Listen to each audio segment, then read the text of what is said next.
Hi everyone. So we are going to uh, begin our course by doing a little bit of review of some ancient history and prehistory before we jump right into, learning about ancient Greece and Rome.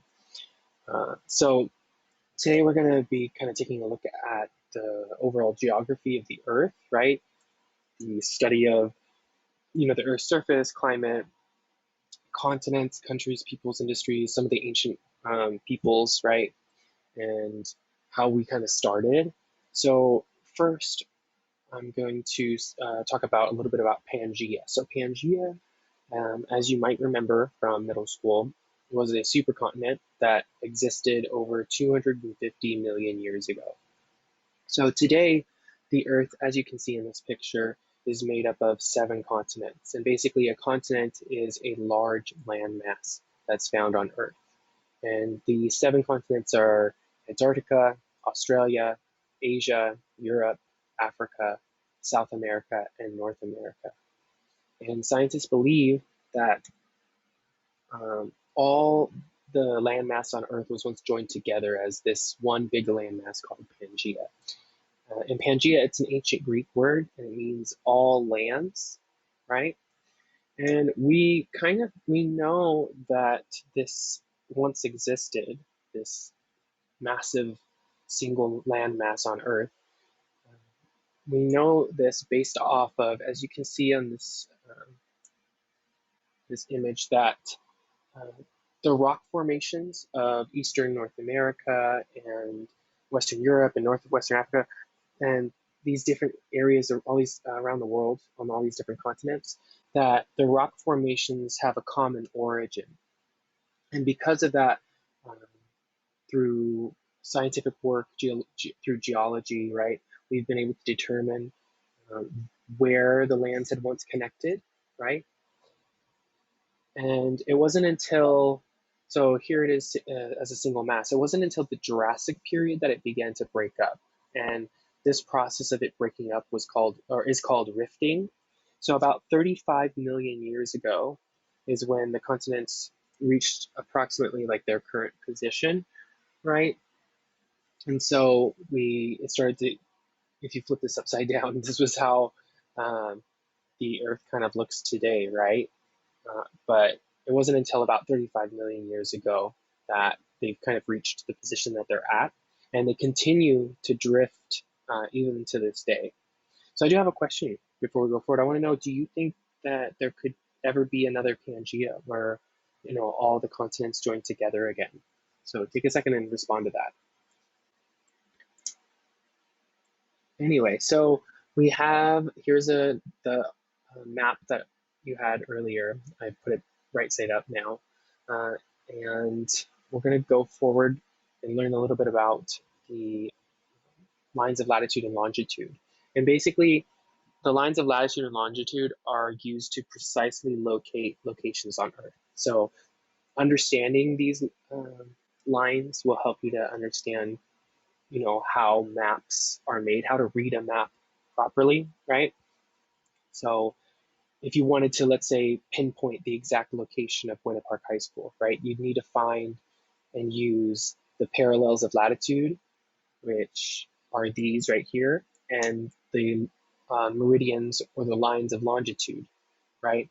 And when you put them together, see, this one's going east to west, this one's going north to south, it forms a grid like you see in this picture here, an invisible grid. So it's not that there's actual lines going across the Earth, but we've put them there to measure and to be able to help us to find specific spots, right?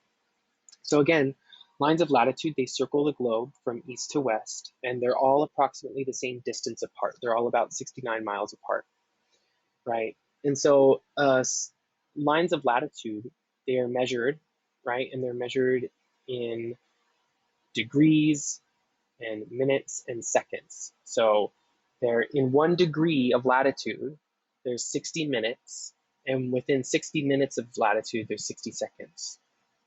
And the equator, as you probably know, is a line of latitude, and it is the halfway point between the north and south poles of the Earth. The north and south poles are at the top and the very bottom of the planet, right? And then there's a couple other lines that are important. You have the Tropic of Cancer, which is 23.5 degrees north. So it's probably about like right here, right?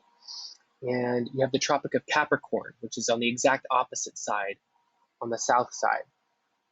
And between those two lines is the region known as the tropics. So we're kind of just learning a little bit about the Earth first before we learn about any history. So try to remember, this is like a lesson on geography. So between those two lines, you have the tropics, right? And in the tropics, you have heavy rain, jungle, right? Think of Hawaii. And then closer to the poles, from around, it's like 66.5 degrees north. So everything north of 66.5 degrees. So this is 60 right here. So when you're a little further up, from 66.5 degrees north to 90 degrees north, that is the Arctic Circle. And then on the exact opposite side, from 66.5 degrees south to the South Pole, is the Antarctic Circle. So anything north of those zones is, really cold, tundra, right? It's what you imagine when you picture Antarctica. That's what it looks like and feels like in those regions. Now, from those same lines, the Arctic Circle, right, 66.5 degrees north, between that line and down here, the Tropic of Cancer, remember what we were talking about? Between those two lines, that's where we live. That's where most of the United States is. And those regions are known for having the four seasons, right? Summer, fall, winter, and spring.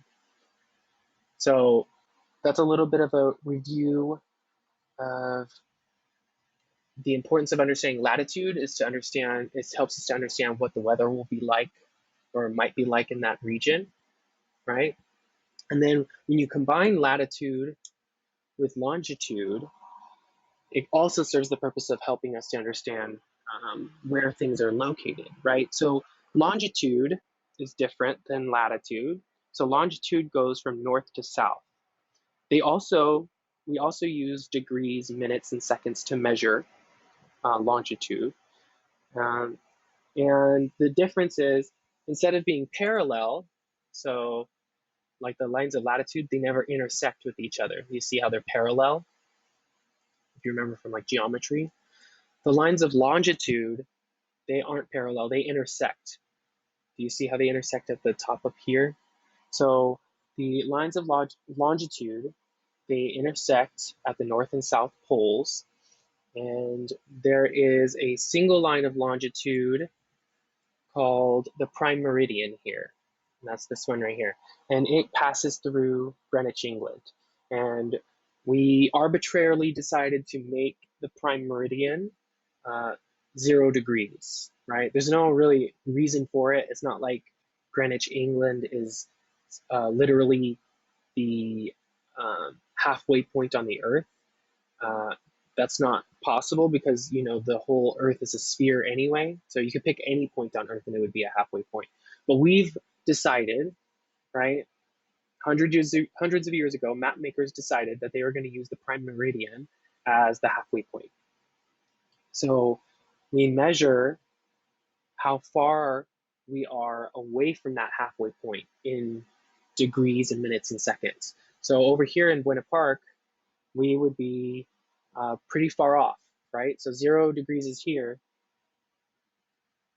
It'd be over here about, and they're also equidistance, as well as latitude is equidistance of like 69 miles.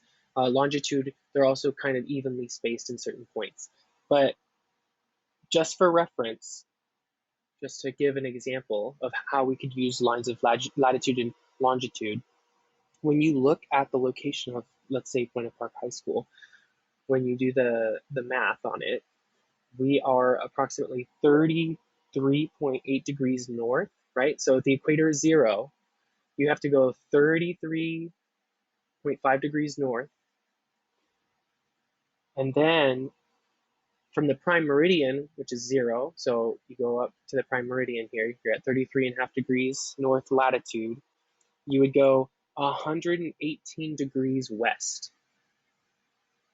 And therefore using the prime meridian as a baseline and the equator as a baseline, we're able to measure from there to Buena Park High School and be able to pinpoint our location. It allows us to pinpoint exact locations on the face of the earth, which is pretty cool. So that's a little bit of a review of what the globe, how we like map out the globe. So here's the equator, here's the prime meridian. I talked a little bit about the tropics. Here's a easier way for you to kind of see it. So here it is, the Tropic of Cancer here. In between this line and this line, all of this would be considered the tropics, and they're what's known for having jungles and lush green and rain constantly. So remember those lines, they're important. And again, the 7 continents that we have here. We have North America, South America, Europe, Asia, Africa, Australia, and Antarctica. New Zealand's part of Australia, just so you know. And the single largest landmass, because we've arbitrarily divided Europe and Asia, but you can obviously see that they are actually connected. So Eurasia as a whole really is the largest single landmass on Earth.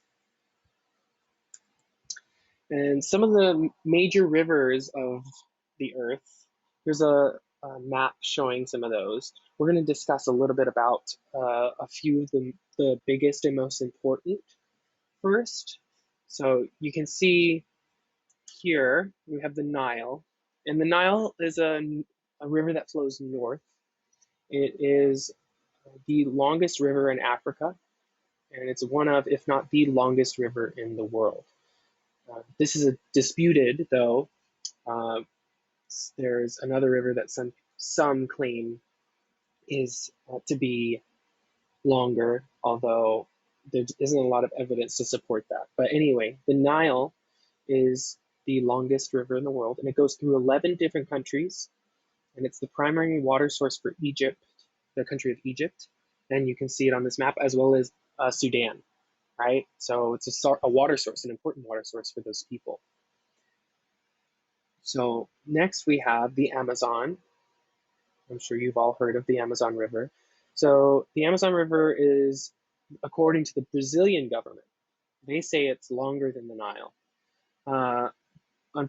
According to studies that have been done, the Nile is still longer, but the Brazilian government is adamant. They are sure that it's longer. But for our purposes, the Nile is the longest. Amazon is the second longest. And it passes through the countries of Brazil, Colombia, and Peru, right? And it's obvious, so therefore it's located in South America.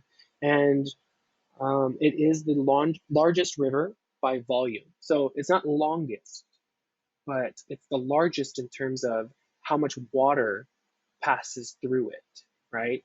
So make sure you understand that. It's the largest by volume. There's more water that passes through the Amazon River than any other river. And then the third longest river is the Yangtze River in China.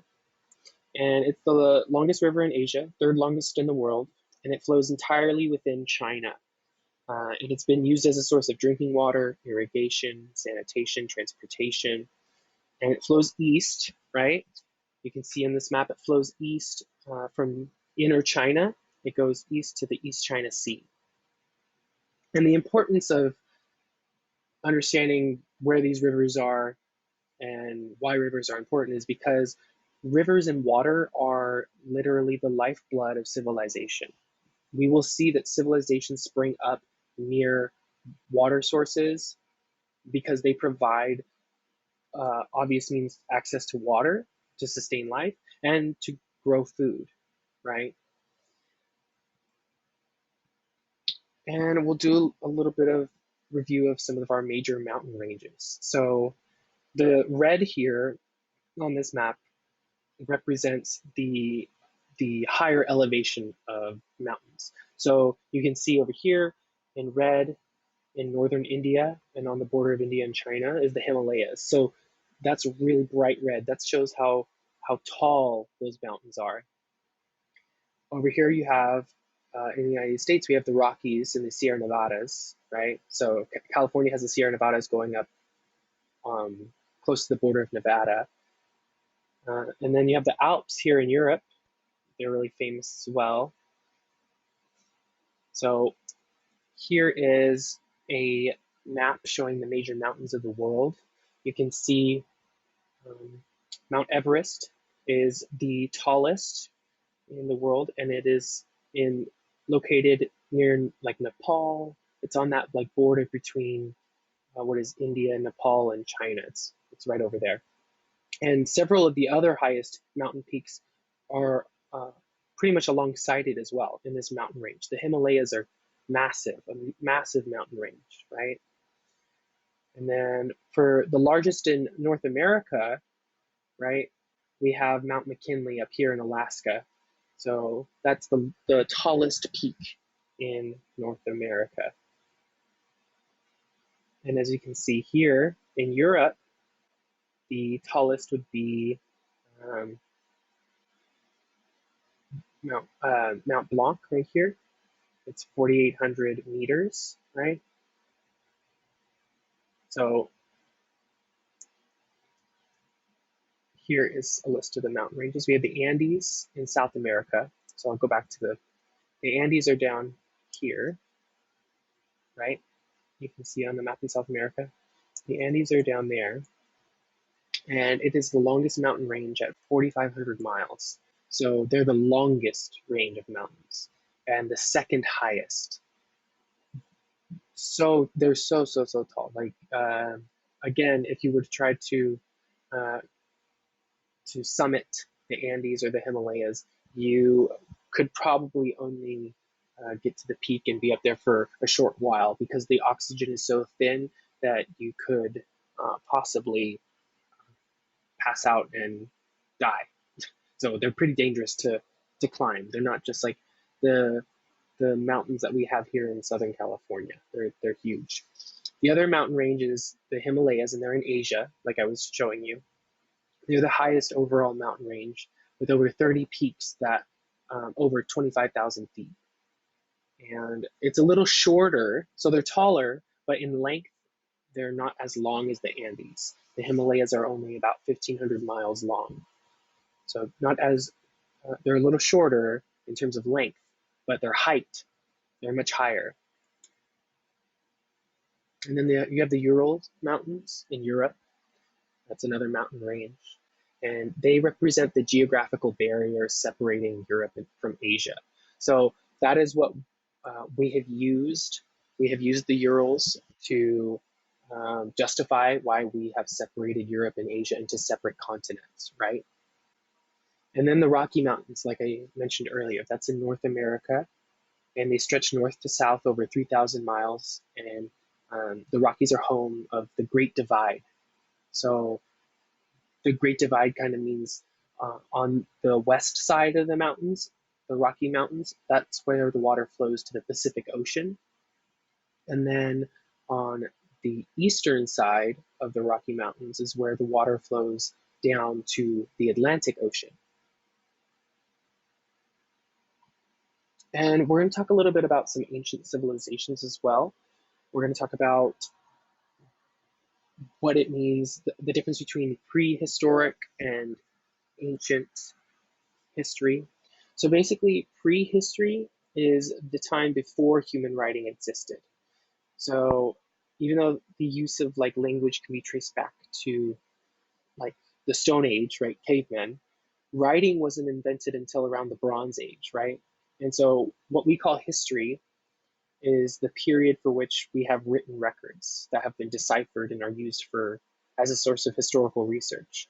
So the difference between ancient history and prehistory is that in prehistory, there was there was no written material that we have managed to find at all during the prehistoric period. And the development of scripts and written records during the historical period of the ancient civilizations, that's how we know when quote unquote history begins, is when there's scripts and written records, right?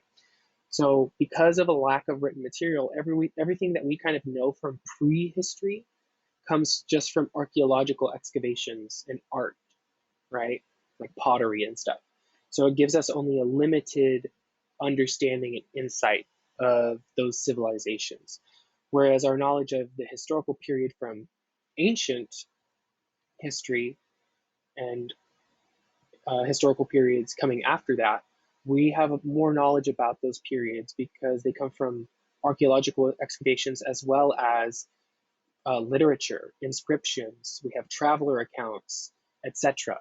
And those things help to give us a clearer and better understanding of this period. So we're going to talk a little bit about, review just some of the ancient civilizations of our world. So again, like I said, the development of writing is what distinguishes the period of ancient history from the prehistoric period. Remember that. This is important. Prehistory, no writing. Ancient history, there's writing. And here is some examples of ancient writing. We have a stone with Egyptian hieroglyphics. And so some of these writing systems, they have like little pictures and characters, but each of the pictures and characters represent something. They represent an idea sometimes, and some ultimately it represents sounds, and that's what English is, right? In Spanish, these markings that we've created, they represent sounds, and that's how writing developed. Another factor that all these ancient civilizations had is that they worshipped many gods, right? Which is different than some of the religions that developed later on. So that belief in many gods is polytheism. And some of these ancient religions, like in Mesopotamia, for example, they believed in thousands of gods, not just like 4 or 5. They believed in thousands and thousands of gods. So here is Mesopotamia, like I was talking about, and it is located in the Middle East. And this region right here is known as Mesopotamia. It stretched along the Fertile Crescent. That's what we call it, the Fertile Crescent. So it basically goes from the west, the Mediterranean over here, and it goes in like a crescent shape down in between the two rivers known as the Euphrates and the Tigris rivers, down to the Persian Gulf right here. And Mesopotamia itself, the word means land between two rivers, so it kind of makes sense. And in this region, there was a lot of flooding, right, because of the rivers. But some of the positive aspects of that was the soil, after the water would recede, the soil was very rich in nutrients, right? It created silt. And so this area was great for growing crops, growing food, right? And so because of that, Mesopotamia is one of the earliest, it actually is the earliest civilization to develop um, in the history of our world. And Sumer is the name given to an organization of like city-states that existed during this time period, and advanced city-states like Uruk, Umma, Lagash, Kish, Nippur. They all met the requirements for being categorized as like advanced civil or advanced society, right? Advanced cities. Um, and this region was named, like I said, the Fertile Crescent because of its rich soil and half moon shape. The Fertile Crescent was divided. You had the Mesopotamia, the land between the rivers Tigris and Euphrates, and the Mediterranean Sea region that I was discussing earlier. So the rivers enriched the lands of Mesopotamia and encouraged the nomads to settle and farm there. And this led to the establishment of governments there, right? When people, they have a stable supply of food, they don't need to hunt and forage and try to and gather food, they are able to stay in one place and build, settle and build stuff, right? So that's when governments began and civilization was built. It was because they had a more stable access to food, and they began to engage in agriculture. So the rivers enriched the land, like I said. As seaports developed along the Mediterranean coast in the Mesopotamia region, the people became seafarers, right? They built ships and they traded throughout the Mediterranean. So I'm going to back up and go to that map. So again, over here by what we call Syria today, Syria didn't exist back then, but this region where Syria is the western half the of Mesopotamia, of the Fertile Crescent. And that is where I'm talking about seafarers began to travel into the Mediterranean. They along this coast is where they started to go to different regions throughout the Mediterranean. So we'll go back, and they built ships, they traded throughout the Mediterranean Sea, and other civilizations began to spread and develop uh, throughout the region as a result. And let's talk a little bit about ancient China.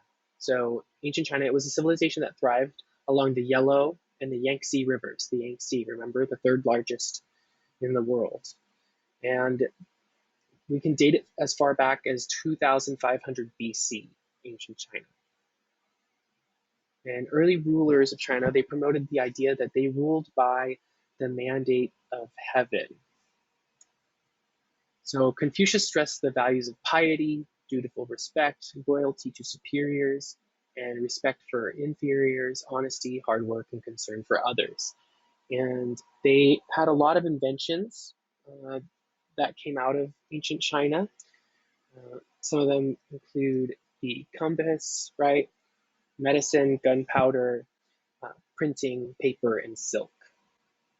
Now, let's go back to the mandate of heaven, this term right here. So, mandate of heaven, it was a political and like religious teaching, and it was used in ancient China basically to justify uh, the rule of the king.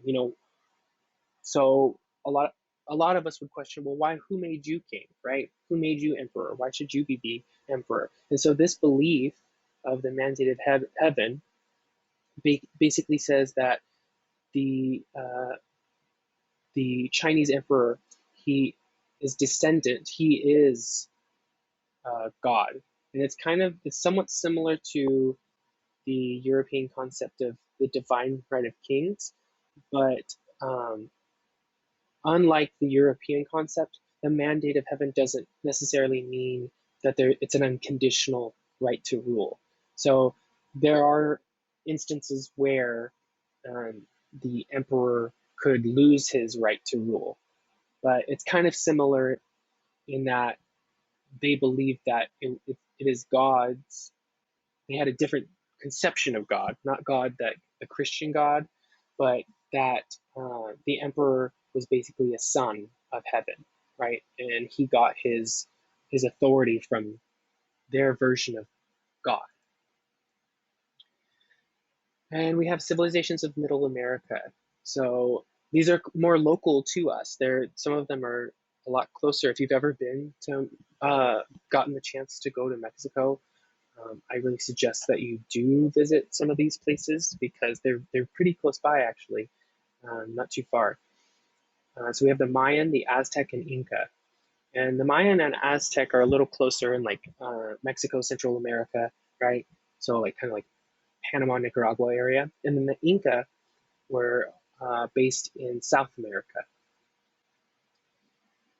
So here is PowerPoint of the Great Wall of China.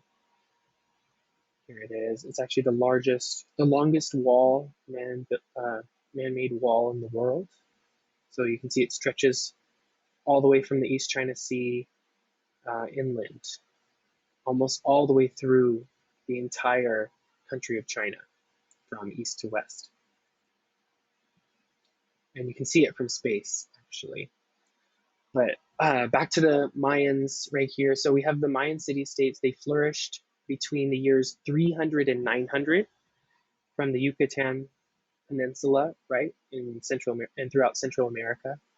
And the Mayans, they developed a hieroglyphic writing system.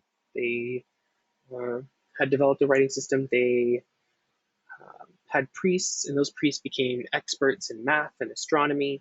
They even developed an accurate calendar that was 365 days, which is identical to the calendar that we use. So they were able to engage and do mathematical calculations at an advanced level, right? They were an advanced civilization. And they understood the concept of zero long before the other ancients in the other areas of around the world, other civilizations around the world.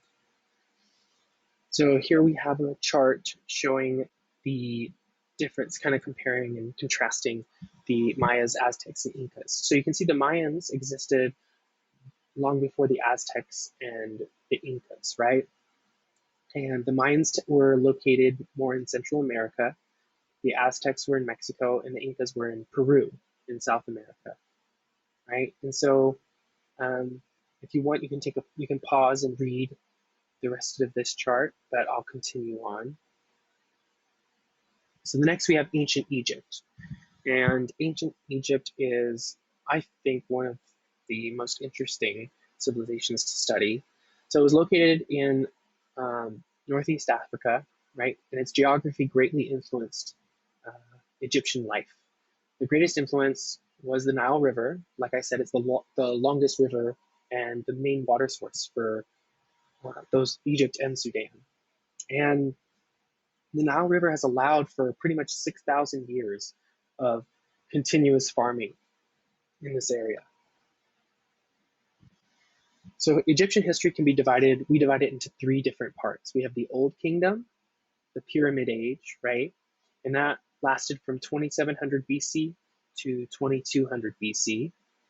And then you have the Middle Kingdom, which was from 2050 BC to 1800 BC. And then the New Kingdom, Age of Empire. So Egyptian society was organized into classes. The pharaoh, he served as the absolute leader. It could also be a woman as well. And this leader, this pharaoh, was worshipped as if they were a god. And they developed one of the first systems of writing, hieroglyphics, and they used picture symbols, like I was mentioning earlier, and those represented either objects, ideas, or sounds. And some of the major contributions of the Egyptians, right? They had made advancements in medicine, surgery. They were able to set broken bones, like when you get a cast. And they also were involved in astronomy, right? And math. They created the number system. And obviously, with the pyramids and those temples, you can see that had made great advancements in architecture, engineering, and art, as you can tell with the Sphinx there. And they also create a lot of pottery, and you can see in the temples on the walls a lot of the paintings that they would do. In ancient Greece, so we're going to get into ancient Greece more in depth in a second, but ancient Greece is another civilization that sprang out kind of a little later on uh, after people began to spread out and travel. And some of the previous civilizations that we mentioned, like Mesopotamia, had fallen, or I should say, Sumer had fallen. So, an important thing to remember in Greece is that they were not a united Greece, right? It wasn't like they were one country named Greece. Back in ancient Greece, they had several different city states, also called a polis. A polis is a city state. And because of rugged terrain, these city states, these Greek city states, they were often isolated and self governing. So, like I said, they weren't united as one. So, we had several, like Sparta, for example, and Athens. So we trace our roots of democracy to the ancient Greeks, and they practiced specifically in Athens, they practiced direct democracy.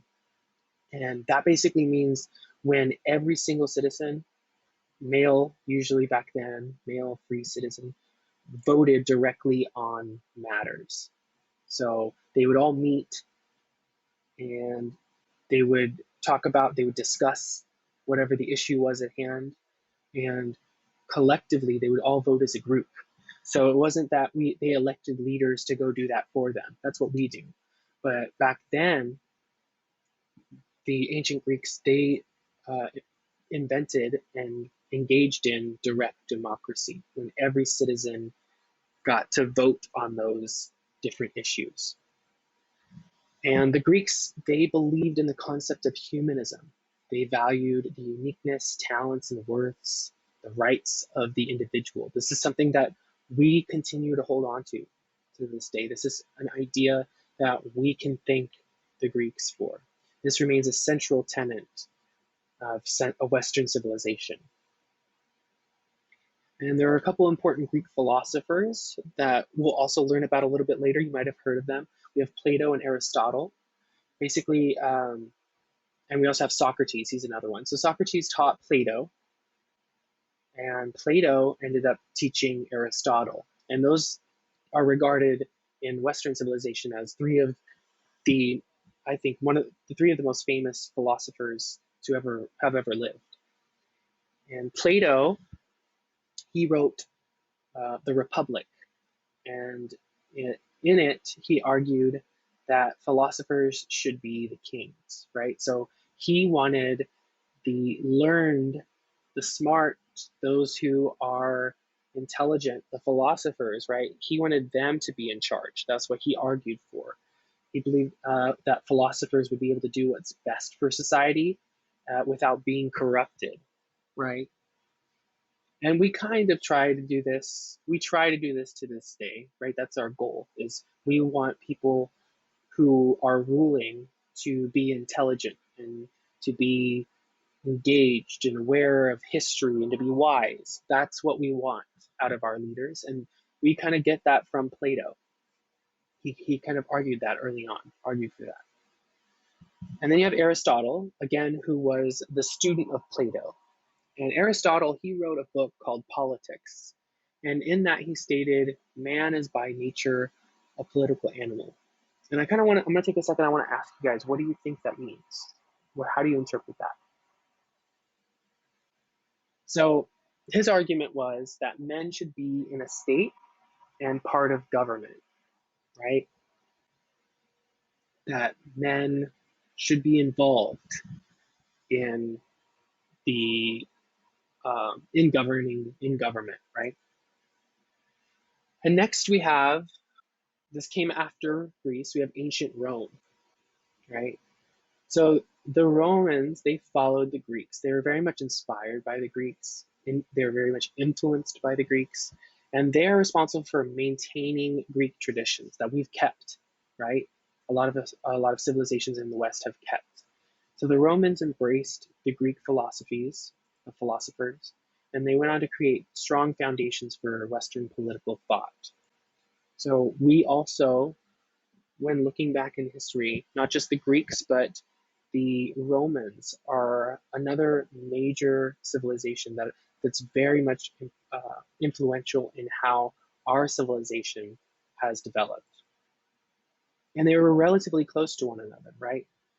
In terms of proximity, we have Rome is in Italy, right?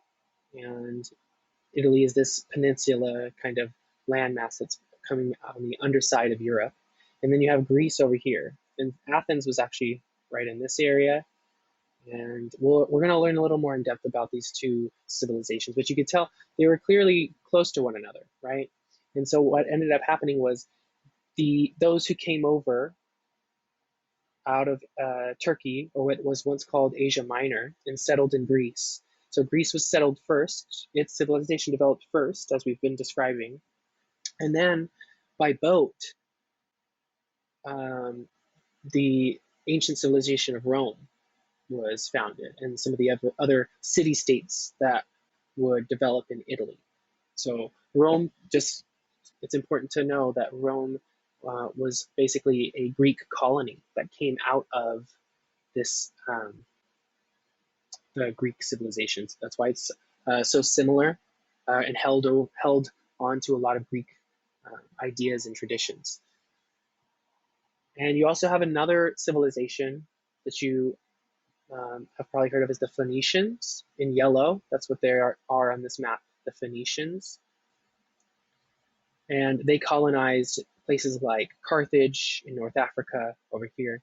They have Cyprus and um, also that western part, that Syria area, the western Fertile Crescent, and southern Spain. That's where the Phoenicians basically colonized and spread out, whereas the Greeks, like I said, they went to Italy, they went around the area of the Black Sea, and even into southern France as well. So they were pretty close by. They were engaging with one another. There was trade that was going on, right? And here is the Roman Republic, a picture of some um, of the structures that have been left over, built thousands of years ago, and they still stand today. So the Romans built upon the Greek traditions, like I said, of democracy by forming a republic. So a republic's different than a direct democracy like they had in Greece. So a republic is one in which it's a form of government in which voters choose representatives to run the government. And that's what we are to this day. We are a republic, and that's what many civilizations in the West, that's the form of government that we have chosen. And so a republic is a representative government. It's an indirect democracy, right? Indirect. And it's one in which the people elect officials to make decisions about public affairs, to make governmental decisions. So having shared common beliefs, these Western cultures, like in France and Italy and England and even the United States, we can trace our foundation upon these we call them Greco for Greece, Greco-Roman ideals that we've kept. Here is a picture. Actually, it's another teacher here who went on a trip and they got to see some of these beautiful, massive structures in person. So some of the key ideals of the Greco-Roman philosophers were logic and reason.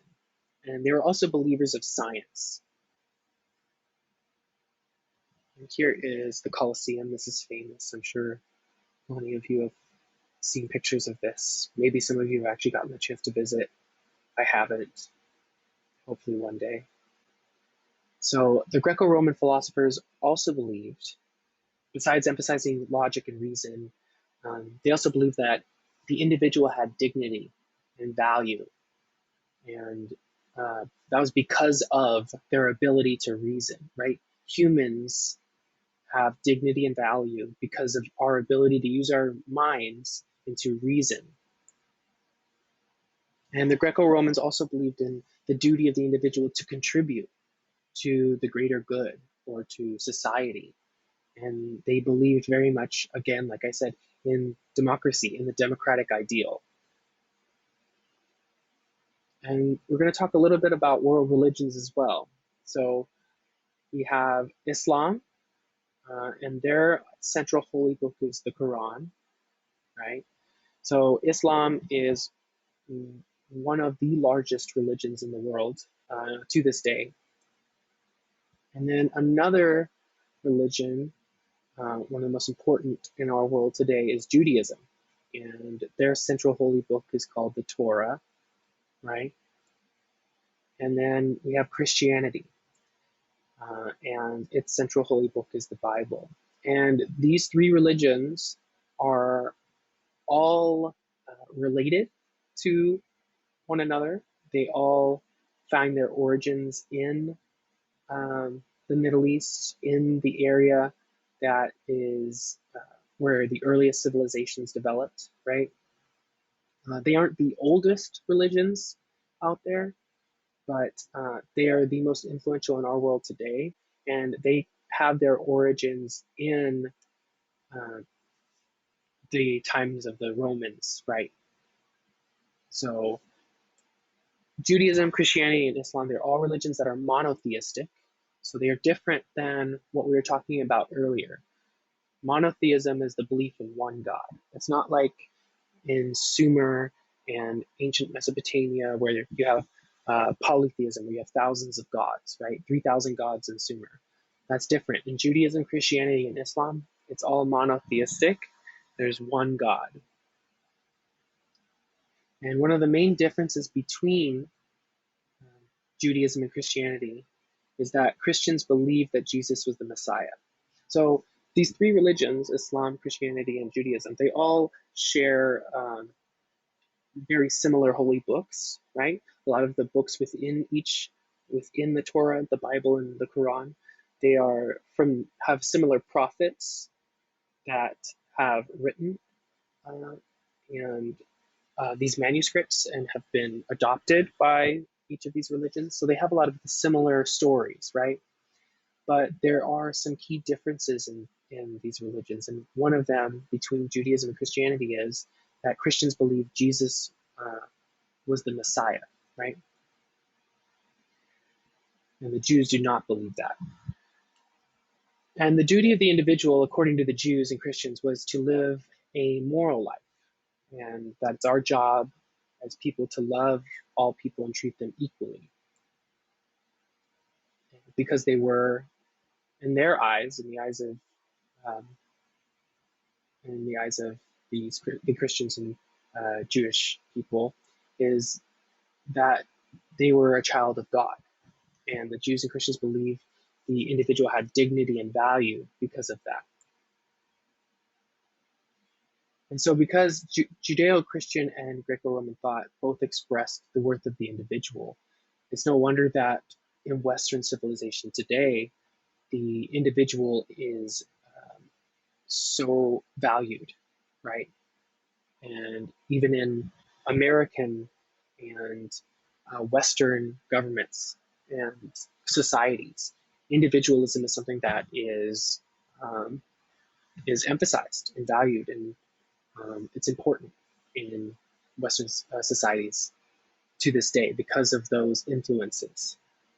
So we're going to end the lesson here, and then we're going to dive deeper after this little brief intro, this review, and we're going to really start to take a look at ancient Greece and dive in there. So let me know if you have any questions, and we will pick up again later.